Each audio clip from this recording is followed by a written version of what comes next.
Apocalypse, chapitre 2 et verset 18. Apocalypse, chapitre 2, verset 18.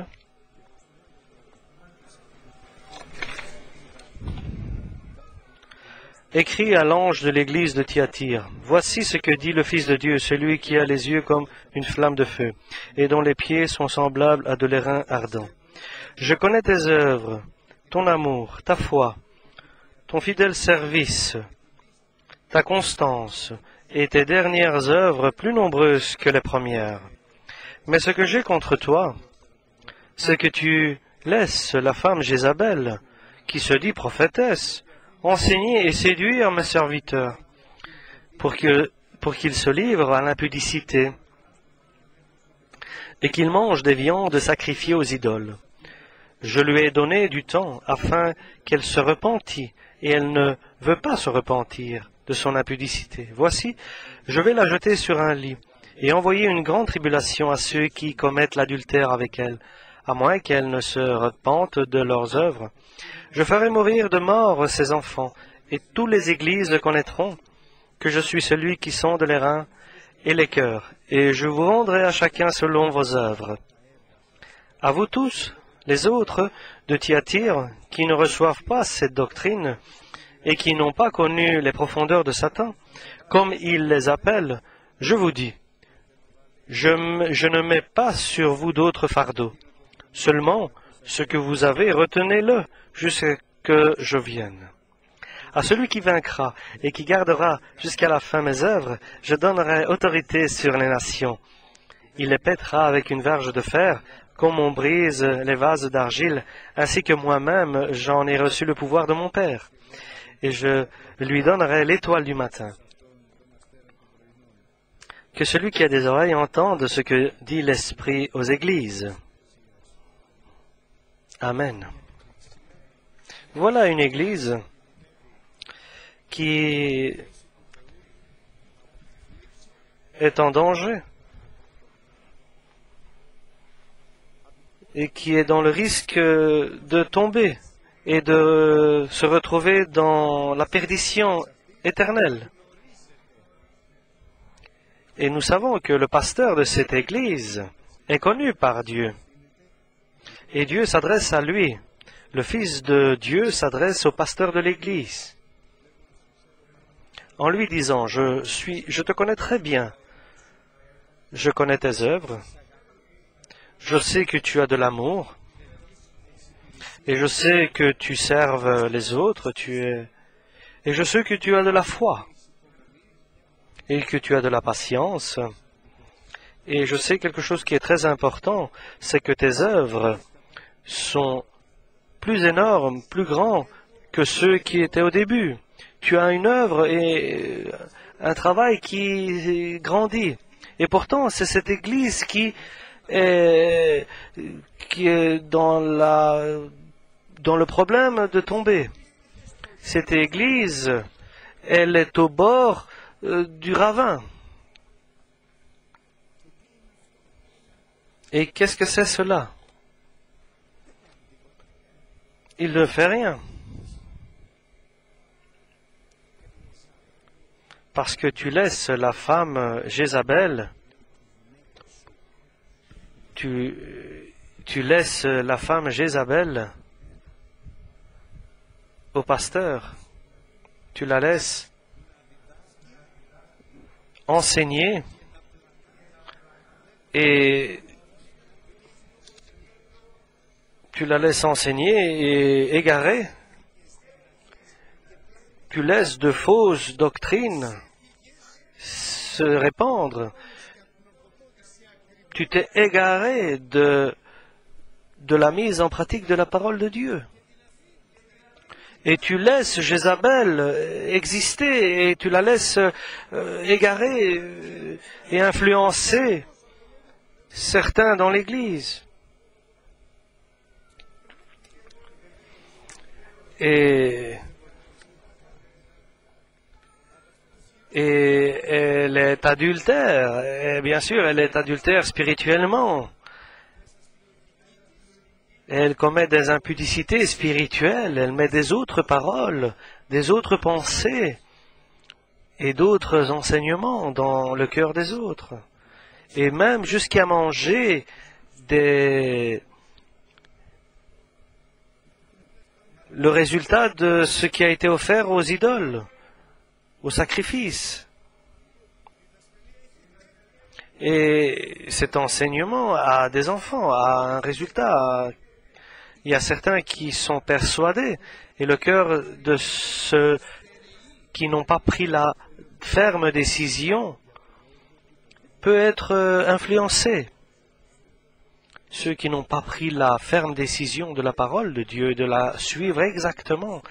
Et même les disciples approchaient Jésus et lui ont dit, ça ne te dérange pas que les pharisiens ont été scandalisés par ta parole, parce que ta parole est très dure. Et notre Seigneur n'a pas hésité. Et il lui aura dit, est-ce que vous aussi, vous voulez vous en aller ou partir?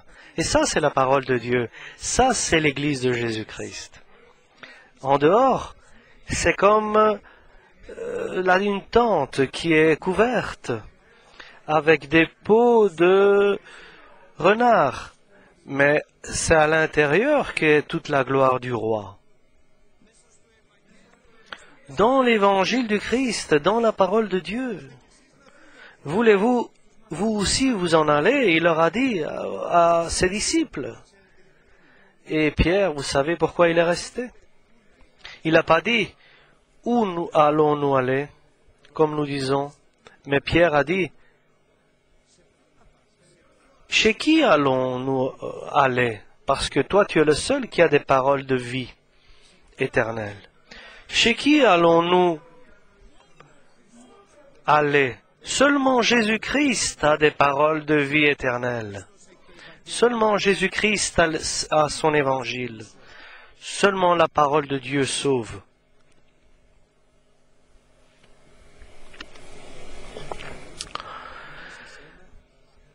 J'ai peu de choses contre toi, toi qui es pasteur de l'église de Thyatire, parce que tu laisses que dans l'église entrent d'autres enseignements et même les choses de ce monde, le modèle de ce monde. Et c'est ce que Balaam avait dit à Balak, le roi d'un peuple étranger à Israël. Et le prophète Balaam avait donné un conseil au roi Balak qui voulait prendre Israël, le vaincre, mais il ne pouvait pas. Alors Balaam, le prophète, lui a donné un conseil, c'est de mettre des filles autour des camps israéliens. Et lorsque les Israéliens verront ces filles, ils les prendront et ils seront alors dans le péché. Ils feront l'impudicité avec eux et Dieu sera alors contre Israël. Ça, c'était l'enseignement de Balaam. Donc, ici, nous dit que la parole que et bien sûr, le Seigneur permet que ton cœur soit éprouvé si tu es juste.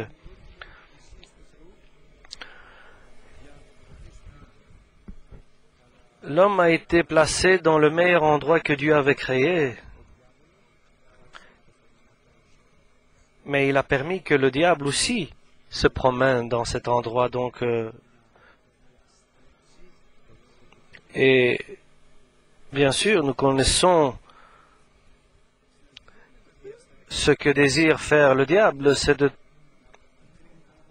changer et d'éloigner l'homme de la parole de Dieu et de diminuer la parole de Dieu. Dieu a dit vraiment de ne pas manger de fruits de aucun arbre du paradis. Et Ève a répondu, a commencé à parler, elle a été en adultère.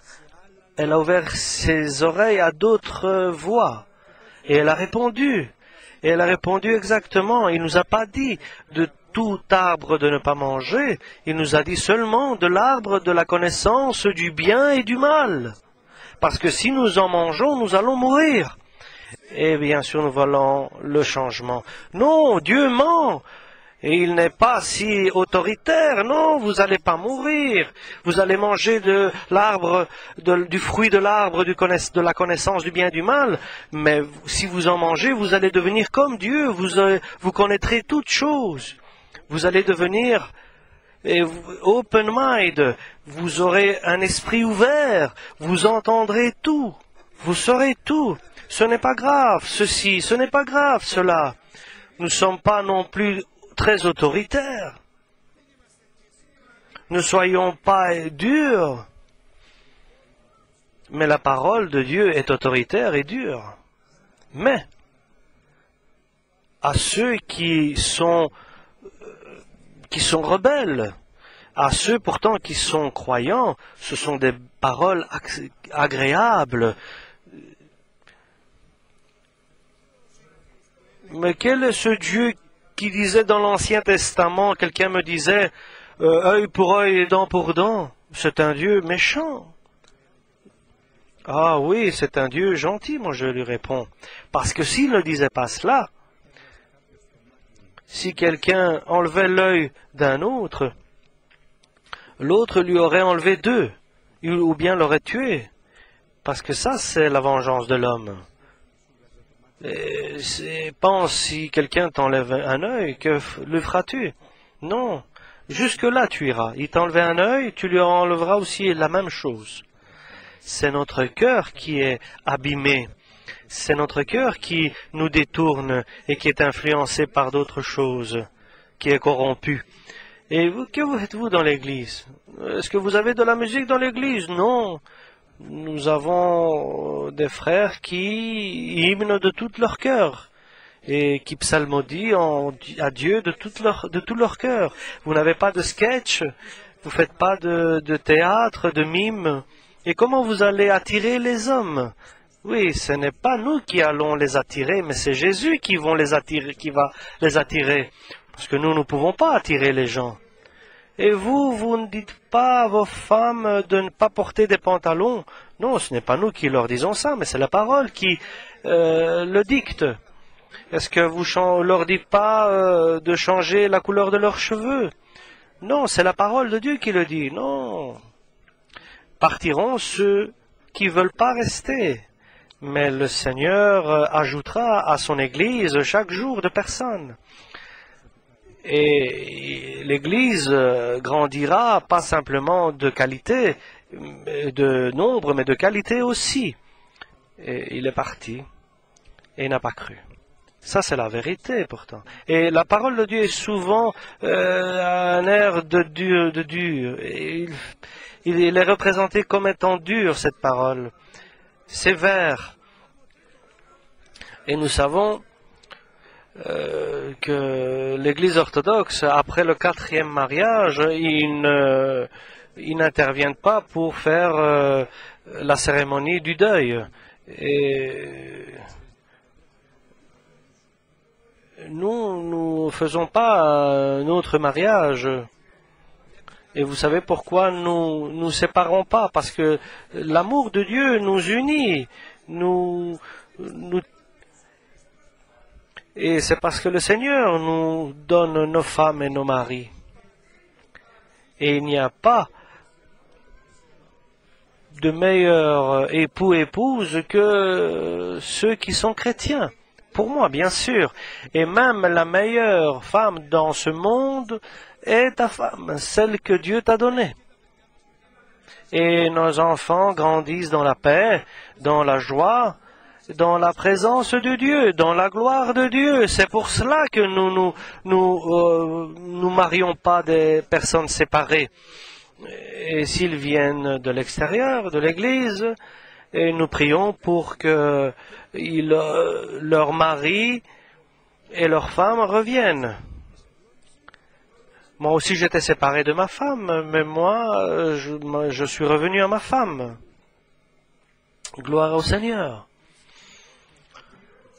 La parole de Dieu est dure, mais il a des paroles de vie éternelle. Et nous, ce qui nous intéresse, c'est le royaume de Dieu et sa justice. Et tout le reste, le Seigneur va nous le donner, nous l'ajouter. Et tu sais ce que veut dire la grâce de Dieu? C'est ce qui fait l'homme joyeux, béni et heureux pour que la parole de Dieu soit glorifiée dans sa vie. Jézabel, il y a de mauvaises nouvelles pour elle. Je lui ai dit de se repentir, elle ne s'est pas repentie. C'est pour cela que ses enfants, je vais les tuer. C'est dur. Ce que dit Jésus, ses enfants, je vais les tuer, moi-même je vais les tuer. Et n'ayez pas peur. N'ayez pas peur, celui qui n'a pas de pouvoir pour votre âme, mais ayez crainte, celui qui a le pouvoir sur l'âme et sur le corps, c'est-à-dire Dieu. Et pourquoi feras-tu cela aussi durement pour que tous sachent, toutes les églises connaîtront, pour que toutes les églises sachent que moi je suis celui qui sonde les reins et les cœurs. Moi, je sais ce que l'homme désire et ses volontés et sa force de chacun. Et moi, je rendrai à chacun selon vos œuvres. Parce que le Seigneur nous certifie qu'il est rétributaire selon l'œuvre de chacun. Il va rendre à chacun selon ses œuvres. Et la caractéristique, celui qui n'a pas cet enseignement, et faites attention, une caractéristique qui m'a énormément étonné, pour que vous puissiez comprendre, ils diront qu'ils ont connu les fonds de Satan. Oui, ils connaissent tous les ruses du diable, ils sont égarés, ils se sont éloignés, et le diable nous les guide dans d'autres dimensions. Je sais comment chasser, mais c'est le Seigneur qui fait tout cela. C'est le Seigneur qui libère et qui donne le salut. Ils connaissent les fonds de Satan. Et le diable les a égarés, les a influencés et les a amenés là où il voulait. Il les a retirés de la parole de Dieu et les a amenés à ses propres volontés, dans les fonds de Satan. Et ils savent autant de choses pour Satan. Nous ne voulons rien savoir de tout cela. Nous avons tout coupé, toutes nos relations ont été rompues. Nous l'avons mis de côté, nous avons notre Seigneur dans notre vie. Le Seigneur de toute puissance, puissance de tout ce qui est sous terre, sur la terre et dans les cieux. Nous n'avons pas besoin d'apprendre les détails de la vie satanique. Nous nous éloignons. C'est une abomination pour nous que tout ce qui se révèle aux actes du diable. Nous voulons que le Seigneur nous guide dans les profondeurs de Dieu. Et c'est là que nous voulons aller et bénéficier de la présence de Dieu. Que la parole du Christ soit en nous et la puissance du Saint-Esprit. Prenons une décision. Nous cessons toute relation et toute pensée qui a à faire avec les œuvres de la nuit, les œuvres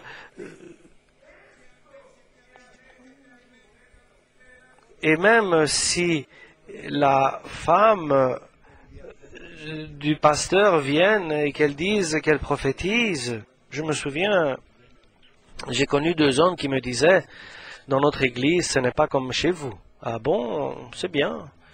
Nous avons beaucoup de force et de puissance. la force du Saint-Esprit, tu entres à l'intérieur et c'est quelque chose de terrible. Et gloire au Seigneur. Et qu'est-ce que vous n'avez pas? La parole de Dieu, nous l'avons pas tellement besoin. Je comprends pas. Est-ce qu'il n'y a pas un pasteur qui prêche? Celui qui est guidé par Dieu, il se lève, il prophétise, et ça c'est le meilleur des sermons. Bah, je lui dis, tu dis pas de bonnes choses. Et tu sais ce qui se passe? Des guérisons, oui. Des prophéties. La présence divine. Je vais te dire quelque chose. Et je serais heureux d'être dans le tort, mais ton église va être dissoute. Celle que tu appelles église. Parce que cette église, que toi tu dis église, n'a pas de tête. Elle est sans tête. Elle n'a pas le Christ, elle n'a pas la parole divine. Et non seulement elle va être dissoute, et il y aura des familles qui vont être détruites. Ils vont se disperser. Des familles qui vont être dispersées. L'Église du Christ a une caractéristique. C'est la parole de Dieu. La parole écrite. Bien sûr, nous avons besoin de la force du Saint-Esprit. Certainement, nous avons besoin de la communion des frères. Et certainement, il est nécessaire que nous ayons la communion du corps et du sang du Christ. Et c'est alors que l'homme est en sécurité. Nous aurons des faiblesses. Et les églises les plus belles, l'église de l'Apocalypse, c'était l'église de Philadelphie, c'était la meilleure des églises. Et pourtant, Jésus lui disait que tu n'as pas beaucoup de force, de puissance, mais tu gardes la parole de Dieu. Et ça, c'est la décision. Et c'est la décision que nous devons prendre. Nous devons garder sa parole. Nous ne nous égarons pas ni à gauche ni à droite, ni nous ajoutons, ni nous enlevons. Nous n'allons pas enlever la parole. Ce qui est la parole nous dit, c'est la vérité absolue. Puisque c'est écrit, nous disons Amen. Et là, lorsque nous le lisons, nous le mettons en pratique. Je ne veux pas ajouter dans cette parole pour le faire plus spirituel, et je ne veux pas retirer quelque chose pour le faire plus spirituel. Je ne veux pas intervenir pour le faire contemporain, pour le rendre plus actuel, l'actualiser. Non, bien sûr. Tout va passer. C'est pour cela, je vous implore, au nom de Jésus-Christ, de prendre cette décision aujourd'hui, de condamner quoi qui s'adresse à les convoitises de la chair et tout ce qui s'adresse au cœur, à notre esprit, qui est en dehors de la parole de Dieu. Nous devons les condamner, même si nous considérons que c'est juste et que nous le voulons, mais d'abord regardons le royaume de Dieu et tout le reste sera ajouté. Pour nous, d'abord le royaume de Dieu. Et notre sécurité est la parole de Dieu, l'évangile du Christ. C'est la colonne qui a été dressée, qui a été placée. C'était l'angle de pierre, la pierre de l'angle qui a été placée, la pierre principale de l'édifice. Celui qui ne le prend pas en compte sera détruit. Donc aujourd'hui, partons avec cette décision dans notre âme, dans notre esprit, dans notre cœur, que l'évangile du Christ est la force de Dieu qui sauve celui qui l'accepte. C'est là, Seigneur, que je voudrais être et marcher. C'est là que je voudrais m'élever et grandir.